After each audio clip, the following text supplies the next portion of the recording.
Welcome, gentle listener, I am Baldermort, your faithful servant, and I wish to introduce you to the forces, factions, and faces of the Warhammer 40K setting. The grim darkness of the far future, where there is no time for peace, there is only time for war. And finally, today, we come to one of the dearest elements of the setting in this fan's heart, the rogue traders. Alas, I could have spent an eternity on this video, but will keep it as functional as I am able. There will be stories that explain the lore in a more evocative way, then the explanations, then my final summing up. A bit of a walk down memory lane. Timestamps will be in the video description for your convenience. Now I would also highlight that I have links in the description of this video, for you can follow them and use the shown promo code to gain a healthy discount on the game Rogue Trader. From Alcat, it looks to be a corker, and I hope to be playing all weekend. But also, it would help your faithful servant. 2 good deeds for the price of 1. So go have a look at the end of watching. And so, today, let us finally discuss the rogue traders. Dreams of the future. First Minister Perseus Thorman looked dolefully at the entourage as they entered through the Arch of Victory. Despite efforts to sweep the floors, remove the most obvious evidence, there could be no obfuscating the reality. This, his people's greatest achievement, the Hall of 100 Heroes, had taken its fair share of punishment. The bombardment had started at the very moment the image of their ambassador went dark on the comms. For Perseus had taken the temper of his people, and they wanted to resist. They, like he, had no conception of the magnitude of the power of their conquerors. He spat his rebuttal into the face over the communicator, and then they fired. No hesitation, no moment of pregnant silence for any to catch their breath. But that was not the worst of it. The next 98 minutes had been a constant catalogue of positions and formations annihilated. The expeditionary fleet of this Emperor of Mankind had been terrifying, not merely in its raw destruction, but also in its peerless precision. They stripped away the defences, then the military command structure of the planet with contemptuous ease. Reports of bases then being taken by land forces came flooding in, drowning the central command in woe. The sky then darkened over the capital itself, as ships in low orbit blotted out the sun and dropped a carpet of teardrops onto the surface. Each metallic droplet dispensed a decury of death. 10 warriors without pity or weakness, who could sustain a direct hit from a field gun and shrug it off. Their handheld weapons punched through armor and emplacements alike. And the First Minister's honor guard surrounded the Hall of Heroes, he at its center. 10,000 of them fought for another 3 hours, but they were crushed in detail. When the last of them were backed onto the very steps of the hall, his generals broken, none could look away from the butchery on their screens, none thought to do what had to be done. That is when First Minister Perseus Thorman signalled the final surrender. In less than 7 hours, his world had surrendered to the fleet, unconditionally. To their credit, the assailants ceased fire almost the moment the last word of his declaration left his lips. They withdrew to the edges of the city, with a martial exactitude so swift and sure, it was a marvel to witness. And the minister then prepared himself. He would personally hand over the high sword of office to these things. For how could they be anything but ravening butchers, those who could mete out such punishment? And all were both afeared and awed by what came up the stairs toward them. A man, yet not. A being of seeming perfection, dressed in armor like his warriors, yet so finely filigreed, so beautiful of feature. He was like nothing they had ever seen before, and he was huge. Yet he moved with a grace that could barely hide his suppressed threat. Did he need an army at all? thought the leader of his world. Perseus knelt and held up the blade of office, the ultimate expression of the fighting spirit of his entire culture. The being moved forward and gently took it from his grasp, so lightly, like a delicate gift had been received. He spoke but the one word. "Arise." A voice like waterfalls in the Paradise Isles, a face to match. As First Minister Thormund stood, he looked into the eyes of the man who had conquered his world in less than a day. Yet, he was shocked at what he found there. Deep eyes that shone with, not the rage and hate that Perseus had expected. Was it pride? Yet not in itself or its own men. The being nodded at him and then bowed back.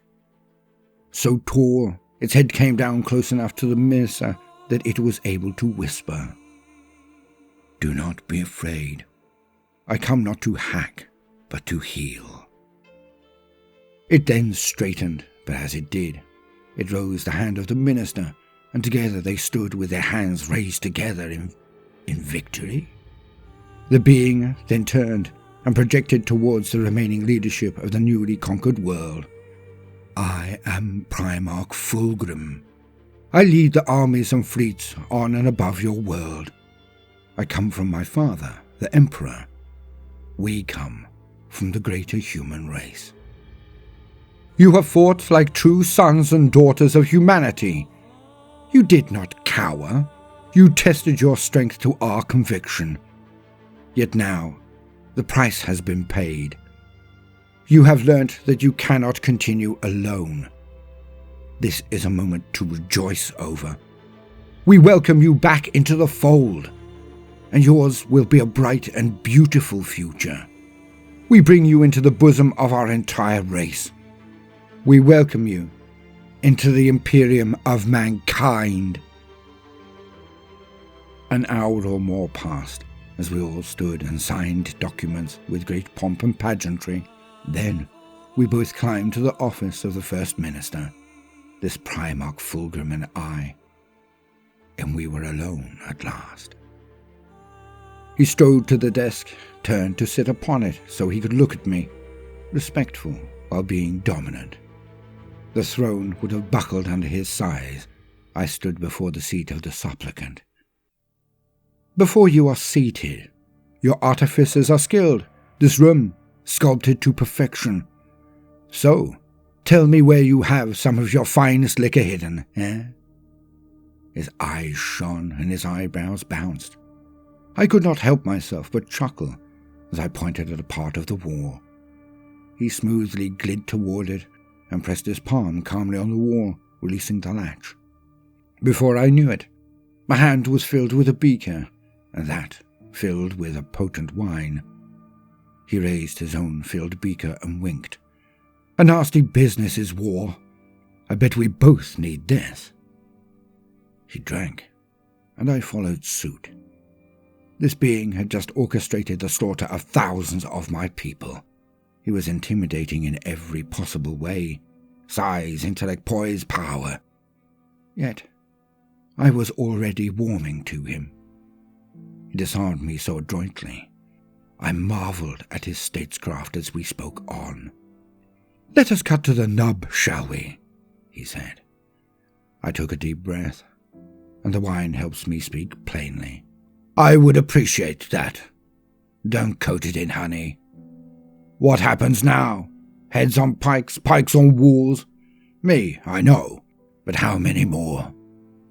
He raised an eyebrow and looked at me. "We're not barbarians, Perseus." My mouth opens unbidden. "You say that after what you have done today?" He stops smiling, yet there is a softness to the face, the words he speaks next. "I know this is hard. Someday I hope you will see it differently.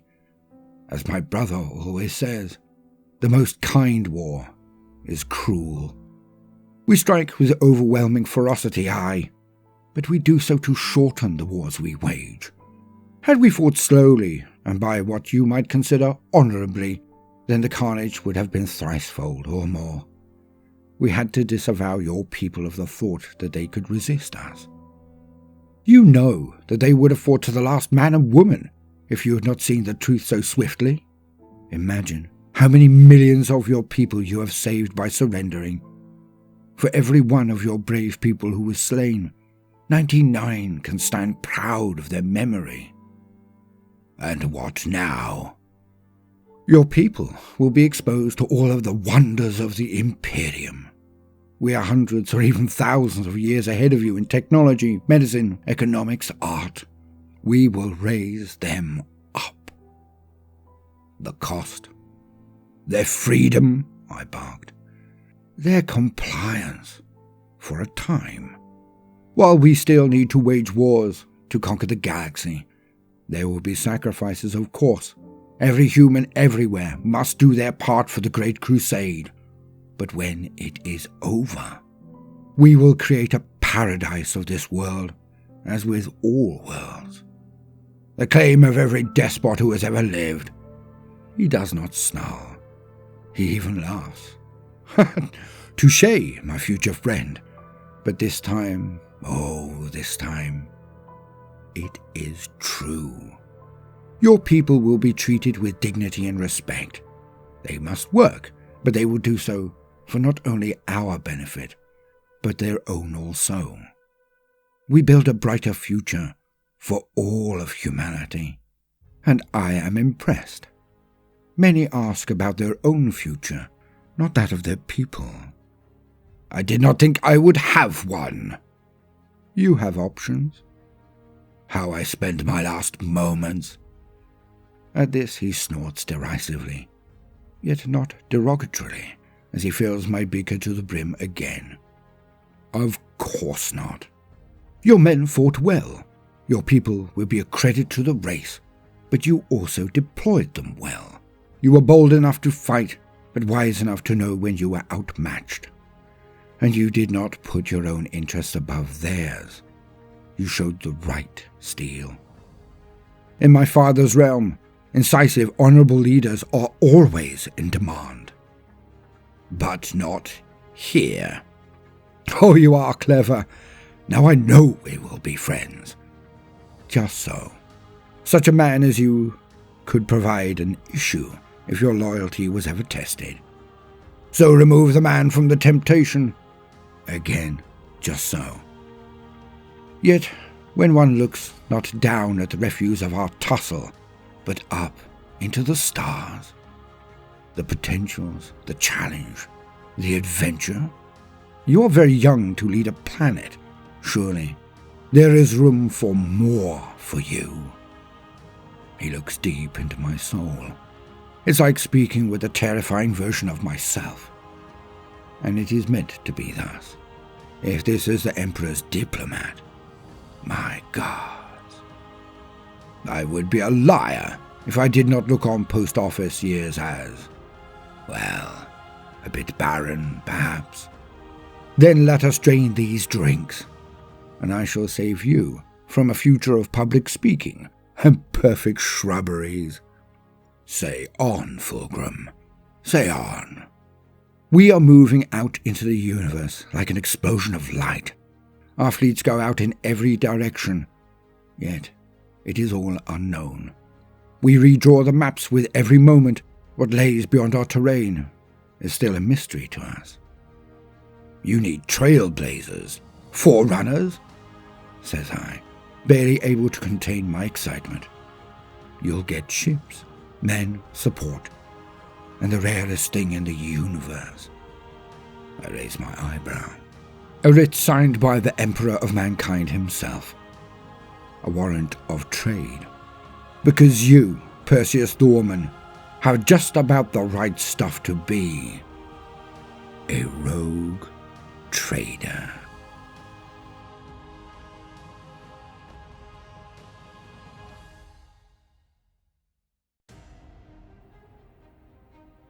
What is a rogue trader? Well, dear listener, there are many forms of this particular personage, yet there is one thing that runs through all of them, for without it, they cannot function. Courage, and awe. For they are the humans who best exemplify the roaming spirit of our race.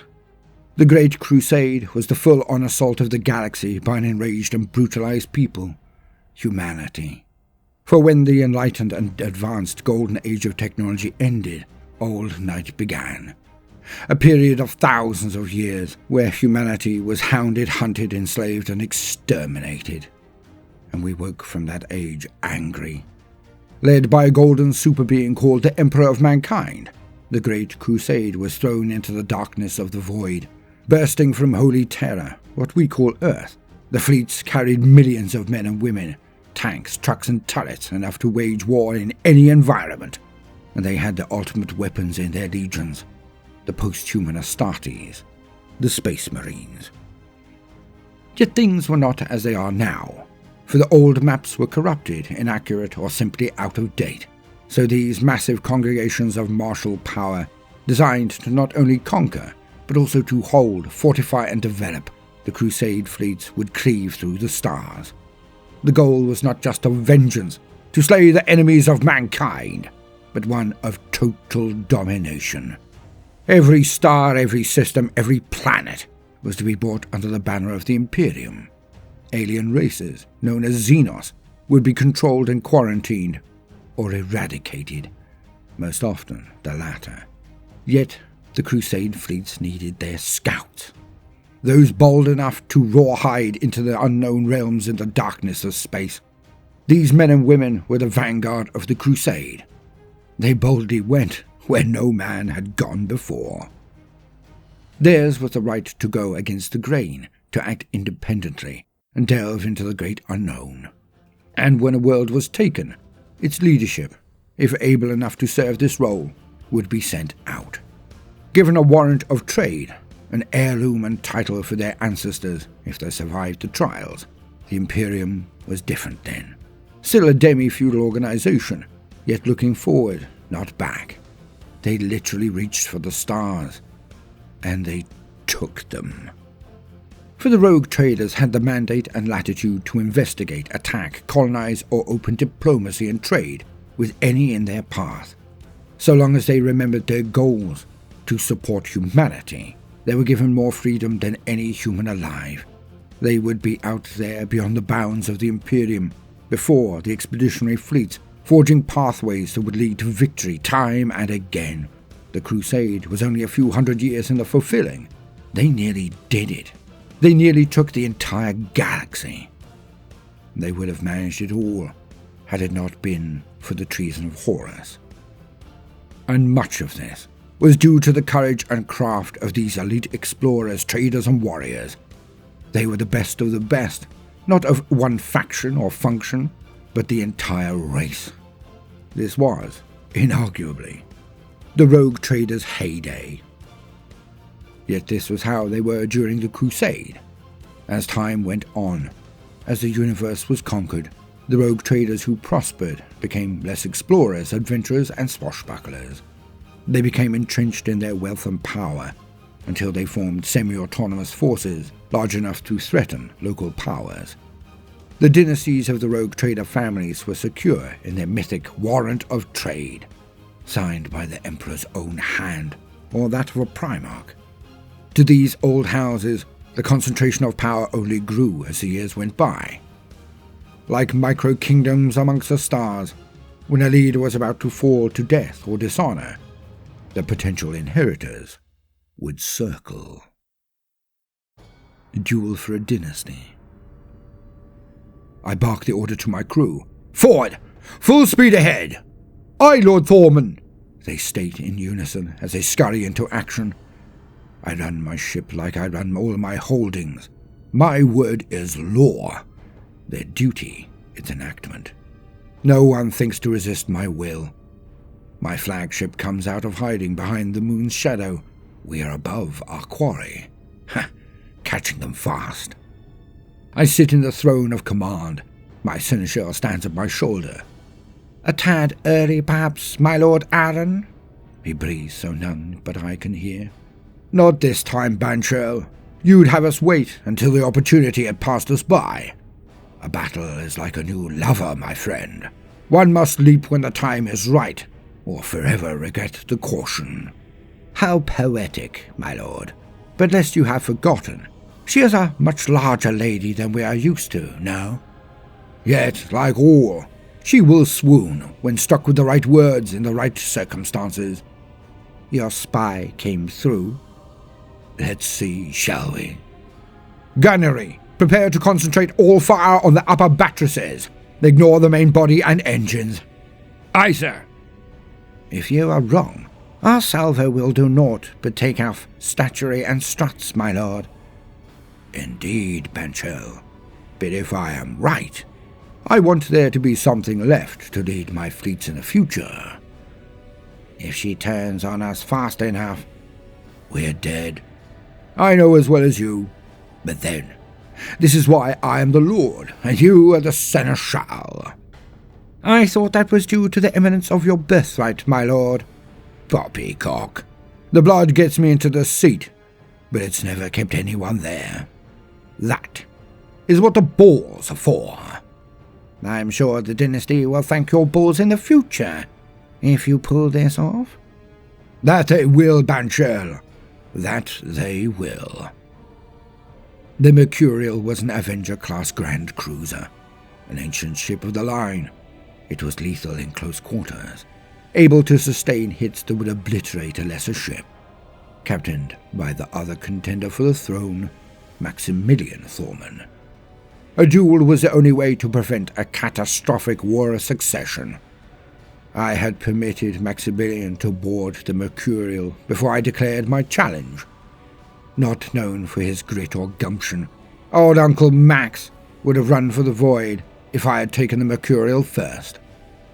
Yet, I knew my Lunar-class cruiser like the back of my hand. What she could do, when, where, and how. And I had left many of my own people in key positions on the Mercurial, let alone my spies. How had this all begun? The assassinations had started even before my father had been taken to his bed, the slow wasting illness suspected to be the result of high living and inactivity. And thus, the field had been culled economically. My two younger brothers had died in a fluke engine failure, their transport crashing into the sea mid-transit, never to be found. My mother had been obviously poisoned, though all politely went along with the story that she had died of a broken heart, wishing to be first to the Emperor's side to prepare for the coming of my father. I retaliated in kind. And one of my cousins was strangled to death in a back alley leading to his favorite brothel. Uncle Max's favorite was always his daughter, so I seduced her. She was to be my wife. Yet, Uncle Max wanted his youngest, Sebastian, to inherit after he had his time at the top. So, I had him thrown from his favorite tower not 2 nights previously. It was said that he had somehow survived the fall. It was a kindness when he was given the Emperor's peace. Though over 100 others could claim some whiff of right, all knew it was only I and Maximilian. And so, the duel was offered. Before we both went through these hundreds of other claimants in tit-for-tat executions, or worse still, battle broke out between the factions that would see the resources of the family squandered in self-destruction. This had happened before. The great Thorman dynasty almost utterly capsized and dropped into obscurity by a rash of succession wars. Over 1,000 years ago, we'd only just recovered, to be honest. So, I decided to end it before it got spiteful and strung out over decades. The only way to get the old coward out of his lair, I lured Maximilian into thinking he could not lose. My Lunar-class ship, the Righteous Fury, coming out of nowhere, anchored above the Mercurial, I had caught him dead to rights. Normally, the void shields on the Grand Cruiser would make this act almost pointless. "Fire all torpedoes!" I barked, and off they went. The massive cylinders ploughed through the void between the ships, then struck. From the righteous fury above, the void shields looked like an egg of kaleidoscopic webs as the first torpedoes impacted. The fields blazed again and again. Then they blinked out of existence as the last missile just sliced through them and struck home. This is how it would look, of course, that I knew differently. My men had lowered the shields. The last torpedo detonated amidst the highest spires, tearing off one entirely before becoming a mini star of plasmatic destruction. "Whatever you paid that man, it was not enough," gasped my seneschal. "Oh, I gave him an offer he could not refuse, Benchal." The Mercurial spun down, with flame gushing out of most of its top decks, and a message came through from their secondary bridge. "Maximilian is dead. All hail Aaron, Lord of House Dorman. We stand ready to obey his every command." "Every command indeed," sniffed the seneschal. "There is no crewman more loyal than the one who has just seen a traitor executed, Benchal. None at all." The War of Succession was already over.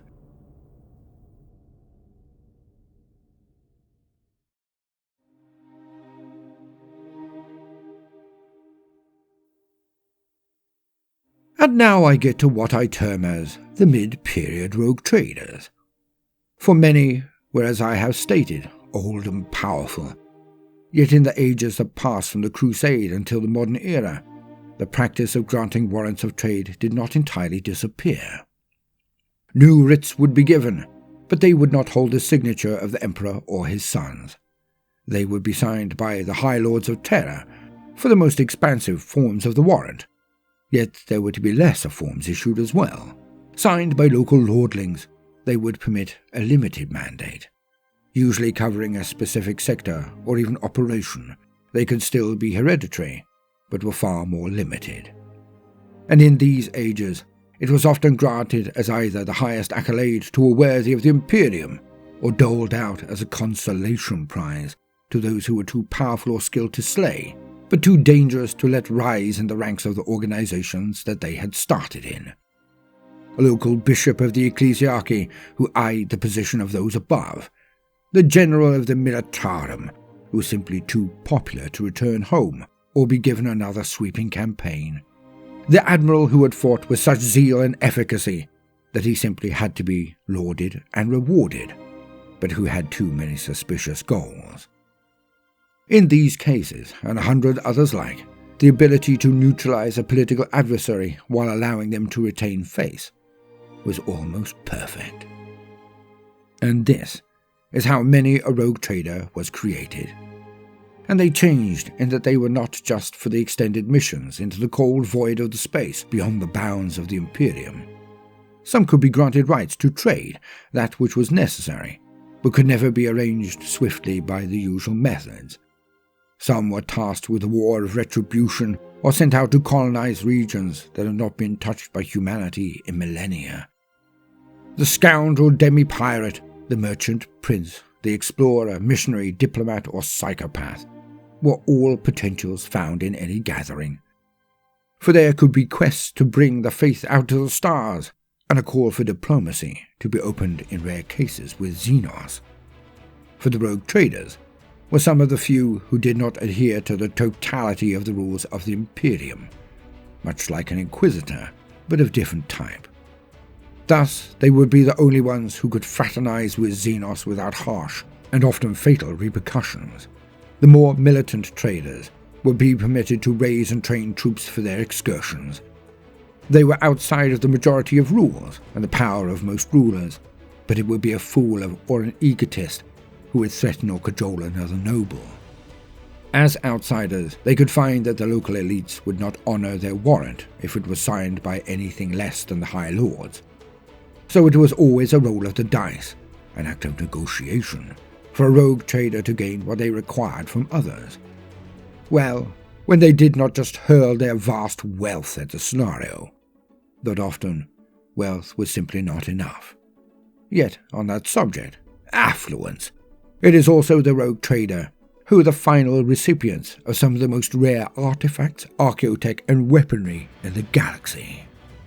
For even a hive spire noble has their price, and anything they might find in the hive through the usual process of the rarest things going to the wealthiest may eventually be purchased from them by the flamboyant bid of a rogue trader.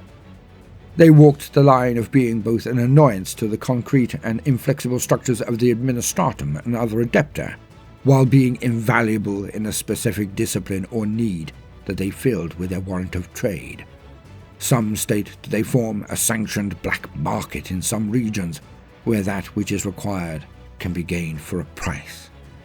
And this could be transport, equipment, scouting, search and destroy, or even wars of vengeance. A rogue trader could be a single captain of a battered and beaten-up ship, crewed with a ragtag collection of outcasts. Or they could be fleet admirals, with many ships under their command, hundreds, thousands, or even millions of warriors within their holds. Now the specifics of each and every element of these people I hope to get you in further detail. Unsurprisingly, this will be in the medium of an ongoing narrative, I hope. Yet, I still require some time to bring this vision into being. So just know that we shall be hearing a lot more about these very special individuals as time goes by. But now, permit me to wax lyrical about the book itself. I do enjoy this bit. It's been a while. In the world of Warhammer, the great hobby as we like to call it, we are a community of many. We are Legion. For a sprawling extended family are we, a confluence of so many mighty pastimes.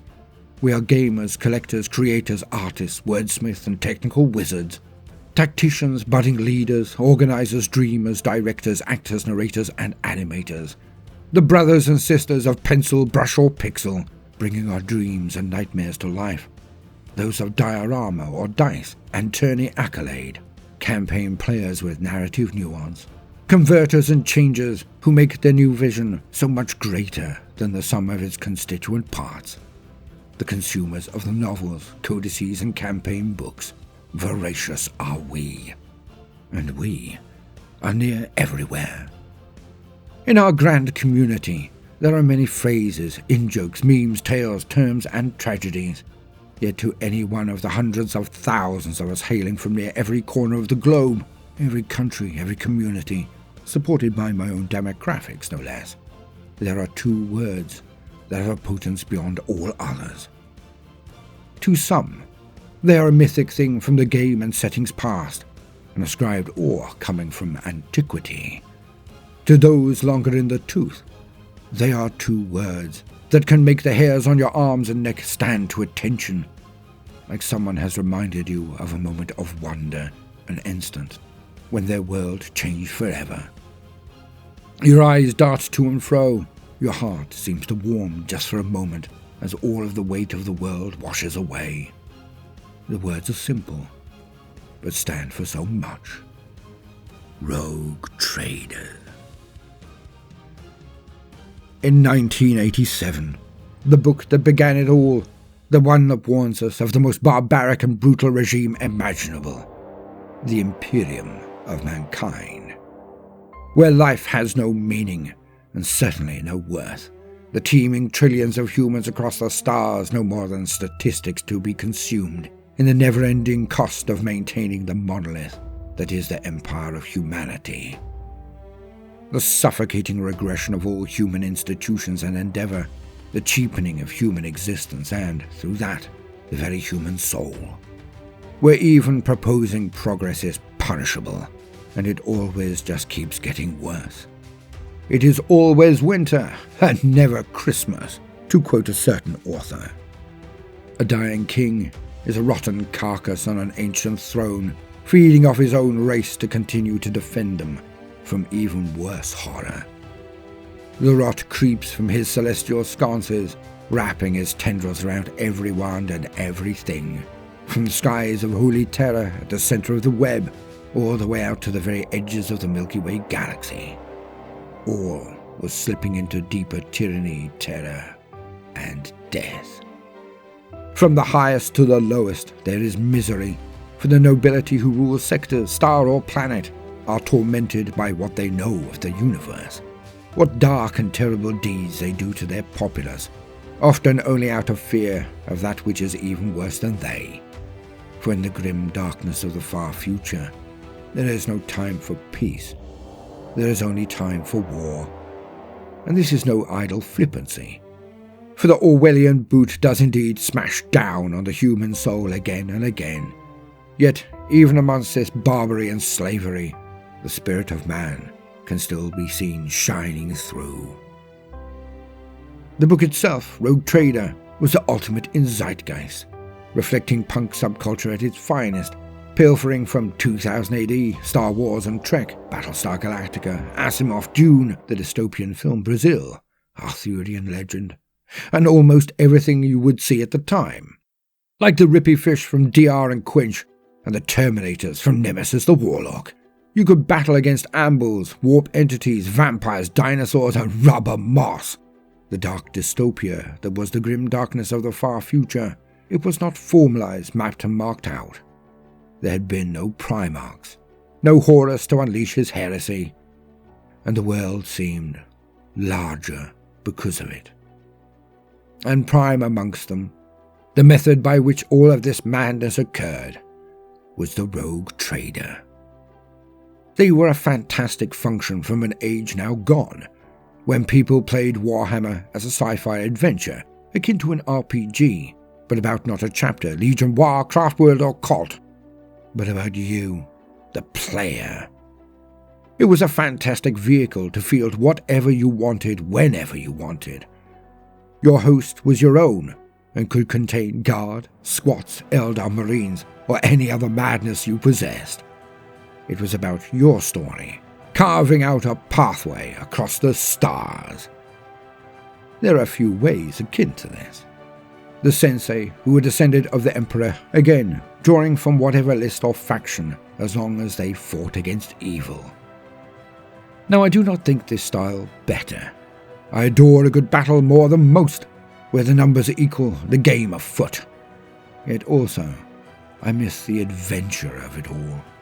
The feeling of striding out into an unknown darkness, power armor on, my entourage of myriad forms and forces at my beck and call, beastmen and freebooters, Squats, Astartes and Elves. A time that will never come again, a moment worthy of the missing.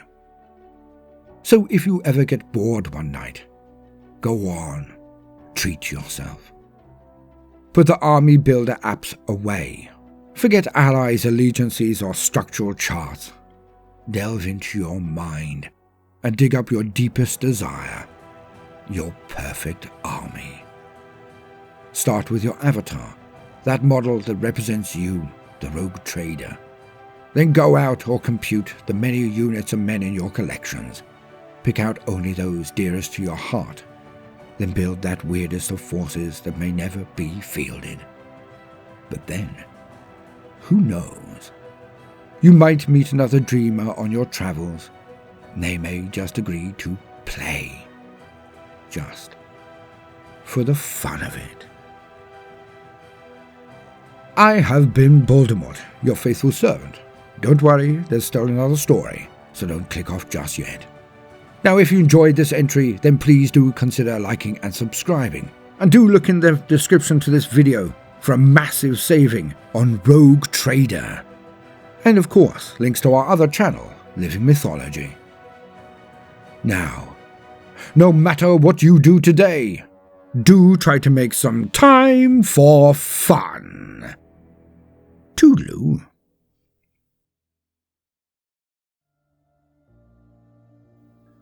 A new beginning. It had been thousands of years. House Thorman had seen its highs and lows, as had most of the great houses of the Rogue Trader dynasties. Yet somehow, they had endured. Over all of the millennia, they had not only survived, but thrived. Now, they commanded a fleet the likes that the local navy would be wary of confronting without cause.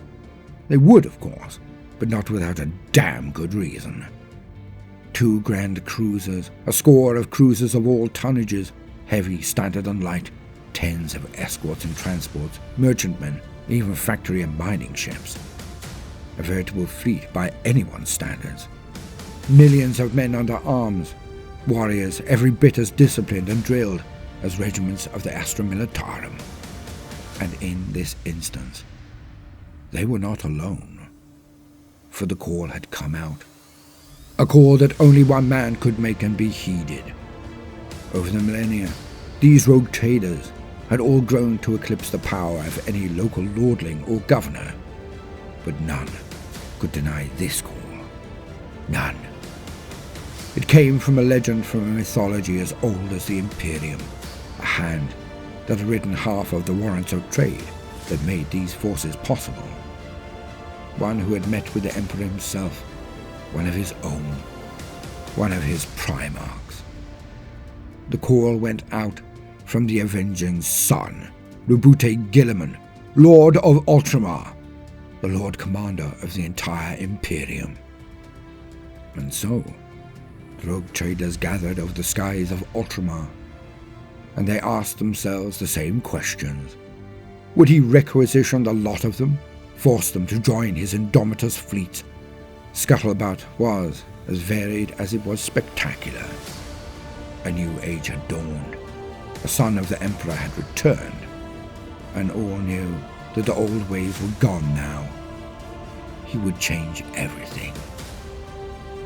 Perseus Thorman the 23rd had played his hand well.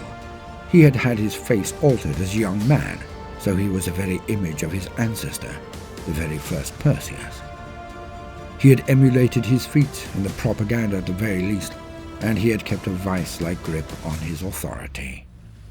Yet now, in this place, he felt as small as the lowest chapter serf or menial, for his gaze was filled with the sight of him, the Primarch. Surrounded by other rogue trader lords, Perseus was amongst good company, for the Lord Commander moved amongst them like a particularly jovial shark. All knew that no power under their command could ever harm or halt him. He was like a walking vision of the elder days, and he knew it. Yet, afterward, all would remark the same. Despite being lords of all they surveyed, despite none present ever having to take orders from anyone ever, they all fell into line. Not because he had overwhelmed them, not because he had ordered them. No, because he had implored them to remember who they were and why they existed, to recall the fires of passion that had brought them not only their bull of trade, but had given them the fortitude to survive through the ages of darkness. He, the Primarch, had asked them to rekindle the ashes of their very being, to find their strength of old. He did not want them to give over their power to his command. He did not want them to fill in where the Navy or his crusade fleets could not. He did not ask them to stand watchdog over old lanes and old worlds. Instead, he threw down the gauntlet. He asked them to go forth again, to ply the unknown voids, to seek out new worlds, new realms for the Imperium to colonize. He asked them to go back out into the black and bring the light of the Emperor with them.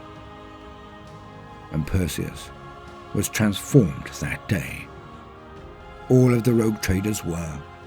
Where before they snarled and sniffed at one another like a collection of alpha wolves, now they shook hands with grins and discussed their courses outward. How they could assist one another, how they could work as one. Like the old days. They remembered the old ways. When humanity looked out into darkness and said, "You are ours. We will take you all." And Perseus remembered the feeling. Some would be lost on the way. Some would fall. Some get lost in becalmed or stormy squalls of the warp. Yet now, things had changed, and they, the rogue traders, would be the forerunners, scouts, heralds, and, to the enemies of the Emperor, they would be doom again. A new age had indeed begun. Humanity was back.